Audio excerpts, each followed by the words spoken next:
Assalamualaikum warahmatullahi wabarakatuh. Bismillah walhamdulillah wassalatu wassalamu ala rasulillah wa ala alihi wa ashabihi wa man tabi'ah. La hawla wa la quwwata illa billah, amma ba'd. Kaum muslimin wal muslimat yang dimuliakan oleh Allah Subhanahu wa ta'ala, di dalam kitab Syarah Hikam dijelaskan, menyambung pembicaraan subuh tadi, bahwa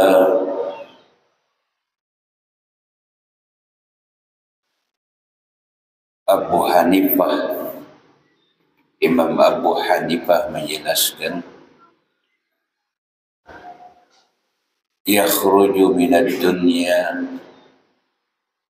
engkau keluar dari dunia, la imanalah, tidak beriman. Disebabkan apa? Disebabkan adalah la yusriku bi ni'matillah, engkau tidak bersyukur dengan apa-apa yang Allah berikan. Jadi di dalam Syarah Hikam itu dijelaskan bahwa akaltu ni'mata rabbikum wa lan tashkurullah. Engkau memakan sesuatu yang Allah berikan, akan tetapi engkau tidak bersyukur kepada Allah. Jadi di dalam kitab Syarah Hikam itu dijelaskan kenikmatan yang Allah berikan kepada kita ini ada dua. Ada yang disebut dengan nikmatul imdad, ada yang disebut dengan nikmatul ijab. Nikmatul imdad adalah nikmat sejak kecil Allah berikan kepada kita. Kita tidak meminta, kita tidak berusaha, bahkan kita tidak ada cita-cita untuk mendapatkannya. Apakah dia itu nikmatul imdad?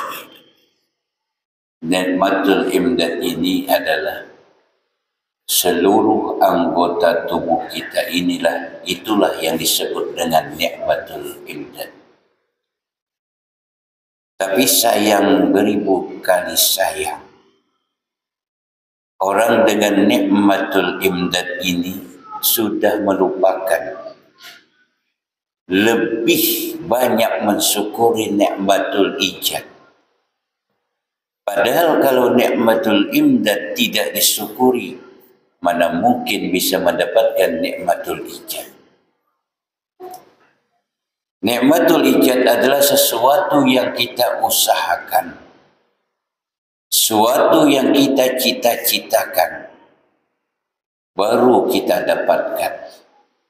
Maka di dalam kitab Ihya Ulumuddin disebutkan manusia ini ada dua jalan. Yang pertama adalah iktisab, dengan usaha. Yang kedua dengan ijtinab. Ijtinab itu adalah sesuatu yang orang peroleh dengan ikhtiar melalui doa kepada Allah, wabil khusus kepada para orang yang sudah dekat kepada Allah Subhanahu wa ta'ala. Sesuatu yang kita usahakan, dapat harta, dapat kebun, dapat mobil, dan segala macam fasilitas di dunia, maka itu kebanyakan orang mensyukurinya. Padahal nikmatul ijad itu yang utamanya. Andai kata mata tinggal satu, tidak bisa berjalan Allah ambil. Bagaimana kita ingin berusaha mendapatkan sesuatu yang Allah berikan? Nah, oleh kerana itu, ada seorang sufi di dalam kitab Murukubul Ubidiyah diceritakan. Ada seorang sufi berbangga-bangga dengan amalan yang dia laksanakan selama hidup di dunia. Berbangga-bangga apa? Karena dia beribadah kepada Allah 500 tahun dia berbangga-bangga.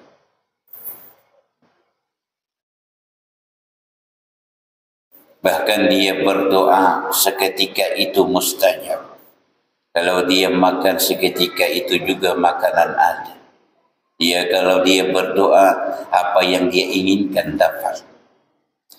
Karena sudah orang dekat dengan Allah. Namun akhirnya, di saat dia berdoa, akhir doanya adalah cuma satu akhir doanya. Setiap dia beribadah, cuma satu permohonannya kepada Allah. Ya Rabb, matikan aku dalam keadaan sujud. Doanya tadi dikabulkan oleh Allah. Para habaib, para ulama kalau ada meninggal dunia tak kala dalam keadaan sujud, memang itu niatnya. Sebagai contoh, Syekh Saman tak kala doa, tak kala sujud akhir. Syekh Bangil begitu. Bahkan guru sekumpul pun tak kala berdoa, tak kala sujud terakhir dia meninggal dunia.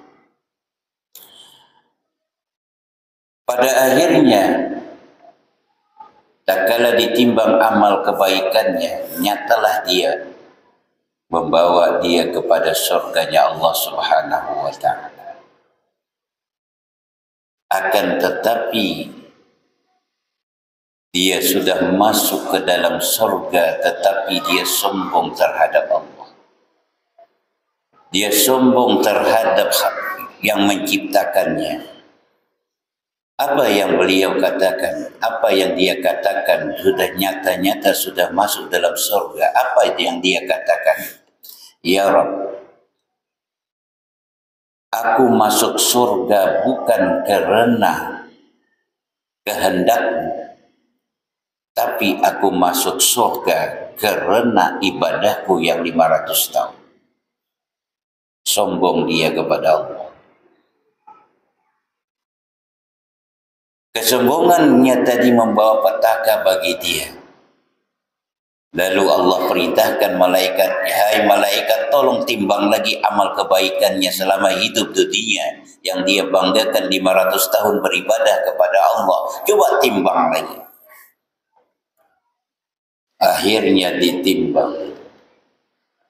Maka tidak sebanding dengan bola mata sebelah. 500 tahun kita dia beribadah itu tidak ada bandingannya mata sebelah. Berat mata sebelah daripada 500 tahun. Itu makanya Rasulullah dengan tegas menjelaskan, apa kata Rasulullah? Abghadul abdu mahirun fid dunya wajahidun fil akhirah. Allah sangat benci melihat manusia. Seorang hambanya itu pandai di dunia, hebat di dunia, pintar di dunia, tapi akhiratnya bodoh. Allah sangat benci. Apa pemahamannya? Dunia dia kejar, akhirat dia tinggalkan. Man aradal akhirah yazid lahu fid dunya. Orang yang memperoleh di akhirat pasti dia di dunia akan dapat. Pasti dia memperoleh akan dapat. melalui sunnah Rasulullah sallallahu alaihi wasallam. Apa sunnah Rasulullah sallallahu alaihi wasallam yang dipesankan oleh Abi Dzar Al-Ghifari? Ya Abi Dzar, andai kata engkau ingin sukses di dunia dan di akhirat, apa jawaban Rasulullah? Cuman satu yang engkau laksanakan adalah bersalawatlah kepada, ada yang disebut dengan salawat Syajaratun Nuqud, ada salawat yang namanya pohon duit salawat. Maknanya hidup tanpa Rasulullah, hidup tanpa kita lepas daripada Rasulullah, bagaikan kita ini diambang-ambang dunia. Tak kala kita minum, kita ingat Rasulullah, bahwa itu sifat bibarakati Rasulullah. Segala apapun yang kita laksanakan, ingat kepada Rasulullah. Itulah yang namanya ulul albab. Yang ulul albab itu zikir kepada Allah, ingat kepada Allah. Apa sebabnya? Allah ingat kepada Rasulullah, masa hambanya tidak ingat kepada Rasulullah. Kehancuranlah yang kita dapatkan. Oleh karenanya, mari kita sama-sama bersyukur yang apa yang Allah berikan kepada kita. Jangan sampai nanti tak kala kita meninggal dunia, kita tidak bersyukur kepada Allah yang Allah berikan. Nanti tak kala kita sakaratul maut, maksudnya adalah mati tidak beriman, itu adalah tidak bisa mengucapkan la ilaha illallah tak kala sakaratul maut. Adanallahu iyyakum ajma'in. Assalamualaikum warahmatullahi wabarakatuh.